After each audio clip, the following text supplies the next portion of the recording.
বেশি বাড়াবাড়ি করলে তোর 14 গোষ্ঠী খেয়ে ফেলবো। পুলিশ সদস্যকে সরাসরি হুমকি দিয়ে দিল শাহজাহান খান এবং ইনু। এই দুইজন পুলিশকে হঠাৎ করে কেন এই ধরনের হুমকি দিয়ে দিল, এর পিছনে আসলে মূলত কি কারণ রয়েছে? অবশ্যই তো কিছু কারণ রয়েছে, সেই কারণটি আজকে আমি এই ভিডিওর মাধ্যমে তুলে ধরার চেষ্টা করব, তাই ভিডিওটি অবশ্যই কন্টিনিউ করবেন।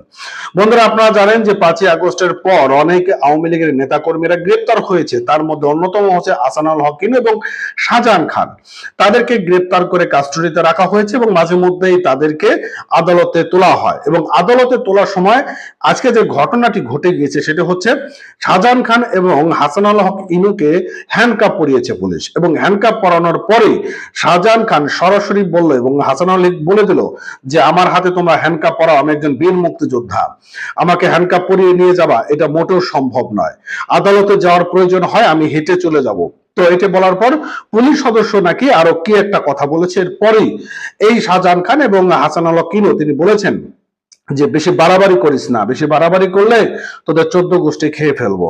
তখন আদালতে তোলার পর তখন পুলিশ সদস্য এই জজ সাহেবের কাছে বিচারটি দেয়। বিচার দেওয়ার পর তখন শাহজাহান খান বলেন যে এই কথাটি আমি এইভাবে বলিনি, তবে আমার সাথে তারা ভালো আচরণ করেনি। তখন জজ সাহেব তখন বলে দেয় যে কোনো আসামিদের সঙ্গে কোনো রকম ভাবে খারাপ আচরণ করা যাবে না, এবং তাদেরকেও বলা হয় যে পুলিশ সদস্যদের সঙ্গে আপনাদের সদাচরণ করা উচিত। তো কি রয়েছে বা কি ঘটনাটি ঘটেছিল, চলুন আজকে আমরা কালবেলা পত্রিকার মাধ্যমে একটু জানার চেষ্টা করব। বলেছে যে হ্যান্ডকাপ পরানো নিয়ে পুলিশ সদস্যদের সঙ্গে বাক বিতর্কিতে জড়িয়েছেন আওয়ামী লীগের প্রেসিডিয়াম সদস্য ও সাবেক মন্ত্রী শাহজাহান খান এবং হাসানুল হক ইনু। রবিবার অর্থাৎ সকালে প্রিজন ভ্যান থেকে নামার পর আন্তর্জাতিক অপরাধ ট্রাইব্যুনালে হাজতখানায় নেওয়ার সময় এমন পরিস্থিতি তৈরি হয়। আদালত সূত্রে জানানো হয় যে শাহজাহান খান বিচার কাজ শুরুর আগে তার হাতে হ্যান্ডকাপ দেখিয়ে বিচারকদের দৃষ্টি আকর্ষণ করেন।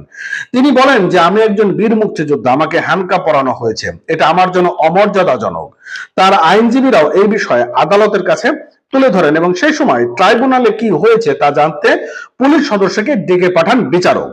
এবং ট্রাইব্যুনালকে পুলিশ সদস্য নুরুন নবী তিনি জানান যে পুলিশ সদর দপ্তরের নির্দেশনা অনুযায়ী আসামিদের এভাবে হাজতে নেওয়া হয়। তখন আরেক পুলিশ সদস্য শহীদুল বলেন যে প্রিজন ভ্যান থেকে নামার সময় তাদের রাজাকারের বাচ্চা বলে গালি দেওয়া হয়েছে এবং বলা হয় তোদেরকে দেখে নেব। তখন হাসানুল হক ইনু পুলিশ সদস্যদের বলেন তোদের 14 গোষ্ঠী খেয়ে ফেলবো। হাজতখানায় এসে মিটিং করে তারা ফের পুলিশ সদস্যদেরকে হুমকি দেয়। কিন্তু এই সময় কাঠগড়া থাকা হাসানুল হক ইনু এবং রাশেদ খান মেনন, শাহজাহান খান, কামরুল ইসলাম বলেন না না, তারা এই কথা বলেনি, সব মিথ্যা কথা বলা হচ্ছে। এর জবাবে ট্রাইব্যুনাল বলে যদি কোনো আসামি উচ্ছৃঙ্খল আচরণ করে তবে আইনগতভাবে ব্যবস্থা নেবে পুলিশ, আর পুলিশও যাতে বাড়াবাড়ি না করে সেদিকেও খেয়াল রাখতে হবে।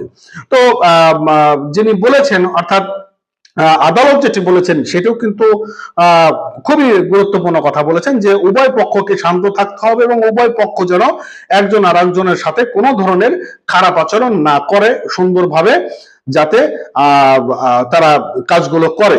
এবং শাহজাহান খান তাদের প্রতি আচরণের সমালোচনা করে বলেন আমরা রাজাকারদের হাত করা পরায়নি, আমাদের কেন হাত করা পরানো হয়েছে, এটা লজ্জাজনক। তিনি বলেছেন যে রাজাকারদের যখন নেওয়া হয় তখনই তাদেরকে হাত করানো পড়ানো হয়নি, কিন্তু আমাদেরকে কেন হাত করা পড়ানো হলো।